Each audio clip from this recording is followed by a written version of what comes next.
तो श्लोक में लिखा है कि 13 वर्ष तक यदि कोई किसी भी एक व्रत एक नियम का पालन करता है तो उसकी जो भी मनोकामना है वो पूर्ण हो जाती है। महाभारत में ऐसा लिखा है। लेकिन विदाउट फेल 13 वर्ष तक उस नियम का पालन करना होगा। अब इस कृष्णदास बाबा जी को पता चला और उनके मन में इच्छा थी कि मैं प्रभु की सेवा करूंगा, प्रभु को माला पहनाऊंगा। बस मेरे मन में एक ही कामना है कि मैं रोज नंदगांव में जाकर कृष्ण को माला पहनाऊंगा। 13 वर्ष तक इस नियम का पालन करूंगा तो एक दिन कृष्ण मेरी कुटिया में आएंगे और मेरे हाथ से माला ग्रहण करेंगे।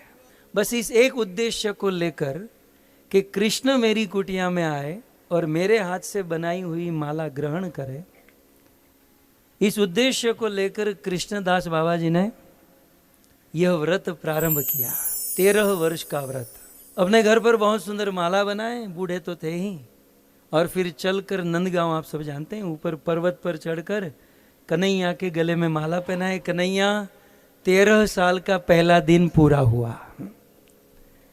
दूसरे दिन बोले दूसरा दिन, तीसरा दिन, 1 महीना, 6 महीना, 1 साल, 2 साल, विदाउट फेल रोज माला बनाकर नंदगांव में जाकर कृष्ण को गले में पहनाते।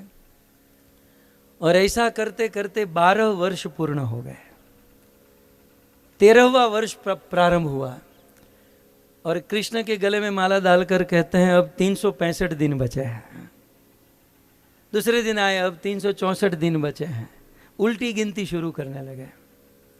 ऐसा करते करते 6 महीना बाकी रहा, 1 महीना बाकी रहा और फिर अंतिम दिन आ गया।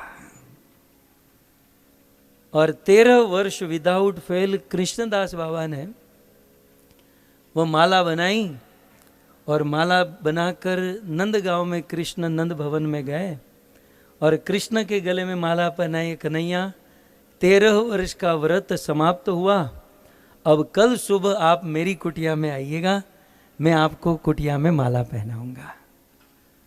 महाभारत के उस दिव्य श्लोक पर पूर्ण श्रद्धा और विश्वास था और कृष्णदास बाबा ने, अब विश्वास था, बोले कल कृष्ण आएंगे क्योंकि मैंने व्रत पूर्ण किया है। तो 56 भोग बनाए, सुंदर सी माला बनाई और वे जानते थे कि मंगला आरती में कृष्ण जगते हैं, तो मंगला आरती की तैयारी करके बैठे हैं। सुबह 3:30 बजे जग गए और 4 साढ़े 4 बजे प्रभु की राह देख रहे हैं कि अब कृष्ण आएंगे मेरी कुटिया में और मैं माला पहनाऊंगा। परंतु 4:30 5 बज गए, कृष्ण नहीं आए। बड़ा पॉजिटिव सोच रहे थे कि मंगला आरती में बहुत सारे डिवोटीज होते हैं, सबको दर्शन देना होता है, कृष्ण नहीं आ पाए, कोई बात नहीं, जब गैया चराने जाएंगे तब आ जाएंगे। तो 8-9 बजे की राह देखने लगे। 8 बजा, गैया चराने के लिए गैया आगे गई, सब लोग चले गए, लेकिन कृष्ण नहीं आए।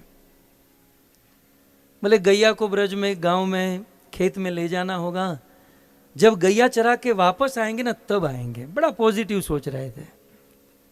गोधूली वेला हुई, शाम के 5 साढ़े 5 बजे, और राह देखने लगे कि 56 भोग हैं, माला है, सब तैयार है, बस कृष्ण आए और मैं माला पहनाऊंगा। लेकिन संध्या के समय में भी नहीं आए। अभी भी पॉजिटिव सोच रहे थे कि हाँ, गाय दिन भर घास चरती हैं तो उसे गौशाला में ले जाने से पहले पावन सरोवर में जल पिलाते हैं, तो गैया को जल पिलाने चले गए होंगे। राह देखें फिर भी नहीं आए। बोले बात ये होगी कि नंद और यशोदा राह देखते होंगे ना कि कन्हैया गया है तो शाम को घर पर आए, इसलिए सीधे घर पर चले गए होंगे। अपने घर पर भोजन पानी करके घर वालों को सुलाकर फिर आएंगे। शाम को 8 बजे 9 बजे राह देखने लगे कि अब आएंगे, अब आएंगे।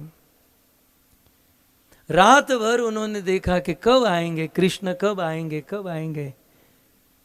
लेकिन पूरा दिन बीत गया, पूरी रात बीत गई, 13 वर्ष का व्रत किया, लेकिन फिर भी भगवान श्री कृष्ण नहीं आए।